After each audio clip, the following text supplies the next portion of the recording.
talking about that Vivek interview, which is very interesting, where this woman on CNN, that same woman that did the town hall thing with Trump, what's her name? Caitlin?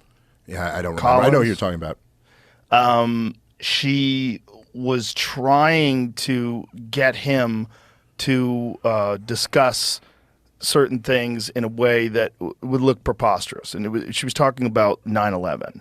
And like you said, the government lied to us about 9/11. Like what, like, would you think the government was involved in 9/11? He's like, no. What I said was that the government lied to us about 9/11 because the Saudis were involved and they knew they were involved.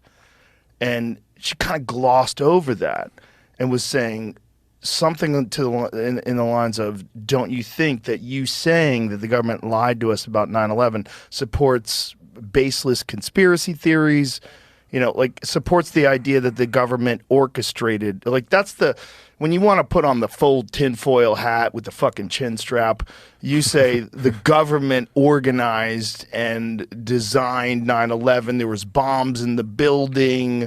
They knew it was all happening. They detonated Tower 7. Like, you got to go full hat.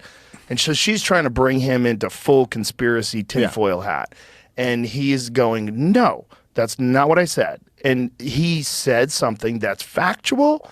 And she just sort of like pretended it didn't get said and kept. I mean, that's a real fucking issue. They lied about whether or not Saudi Arabia was involved. It's one of the biggest scandals in the history of the United States of America. It was like the biggest terrorist attack on our soil, and the government lied about what had happened and who was involved with it. And by the way, continued propping up that regime to this day. Continued like funding and doing business with the same government that had high-level people involved in the attack. And they knew it and suppressed that from the American people, because it would have been, if you put yourself back in that time, it would have been such an outrage if Americans had known. And in fact, one of the first things George W. Bush did immediately after 9/11, even when all the flights were grounded, was get high-level Saudis out of the country.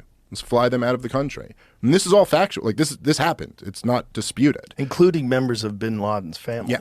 Yeah. The whole thing is so wild. And it doesn't get discussed. They keep going back to the company narrative. What's the ideological left narrative? The left narrative is anybody who questions 9/11 is a nutter. And you're a nutter and you're trying to run for president. And he does a very good job of, she repeats the question, he repeats the answer. She repeats the question, he repeats the answer. And she's trying to catch him in this. And it's like, see if you can find that. So I'm looking it up, and what I'm seeing online is that the story has turned a little bit, that The Atlantic has posted audio from the interview. He was asking for that audio. Yeah, it says they released it. And it says The Atlantic did not put any words in his mouth. And I'm trying to find the audio so we could play it, but it's behind a paywall. So he was saying that they put words in his mouth? Yeah, but then what I'm also seeing then in the Daily Beast article is that despite them releasing the audio, it says Ramaswamy's campaign somehow declared victory. So they're saying I guess they're saying he said it, but his team is also saying it's still been taken out of context. But what are they claiming that he said? I'm trying to find the transcript, and I haven't gotten that far. It's behind a paywall again. So, but let's listen to his interview on CNN. Because the things that it's interesting, like, we'll figure this out. Why is it not giving you any volume? Well, it's not the interview yet. It's not? What's it's that? It's just her talking. Oh, I see. There. And I actually, and this is just lifting the curtain on how media works again. I asked that reporter to send the recording because it was on the record. He refused to do it. But we had a free-flowing conversation. After our interview, The Atlantic released the audio, more than 4 minutes of it, actually. And here is the part with that quote that was in question. What is the truth about January 6th? I don't know, but we can handle it. Whatever it is, we can handle it. But what government agents, how many government agents were in the field? Right? You mean like entrapment? Yeah. Absolutely. Why can the government not be transparent about something that we're using? Terrorists, or the kind of tactics used by terrorists, if we find that there are hundreds of our own in the ranks of the day that they were, I mean, Well, look. there's a difference between entrapment and a difference between a law enforcement agent I identifying think it is legitimate to say how many federal agents were on the planes that hit the Twin Towers. Like, I think we want it. Maybe the answer is zero. Probably is zero, for all I know, right? I have no reason to think it was anything other than zero. But if we're doing a comprehensive assessment of what happened on 9/11, we have a 9/11 commission. Absolutely, that should be an answer the public knows the answer to. No. Okay. Vivek did nothing wrong. There's nothing. There's literally nothing wrong with what he said there. But that's like, we're doing this in comparison to January 6th.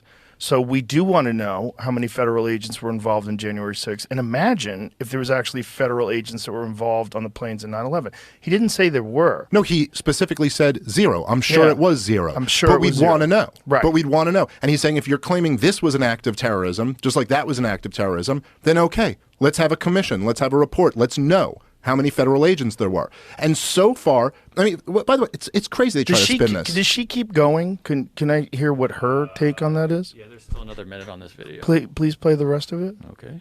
I want to hear what she has to say about this. Herself, he was, in fact, quoted accurately. In an email to CNN after that audio was published, his spokesperson said, "The audio clearly demonstrates that Vivek was taken badly out of context, and even this small snippet proves that. We continue to encourage The Atlantic to release more of the recording rather than their carefully selected snippet so that the full context and reality is exposed." I should note that spokesperson did not explain how he was supposedly taken out of context. The reality is that Vivek Ramaswamy is running to be president of the United States. He will be on that debate stage tomorrow night, and he says this is a central message to his campaign. This campaign is founded on the truth. The truth. We will not back down from the truth. We stand for the truth. I am a patriot who speaks the truth. Well, the truth is, he did say it. The quote was accurate, and it is on tape. And yes, this is how the media works. You get quoted for things you say accurately.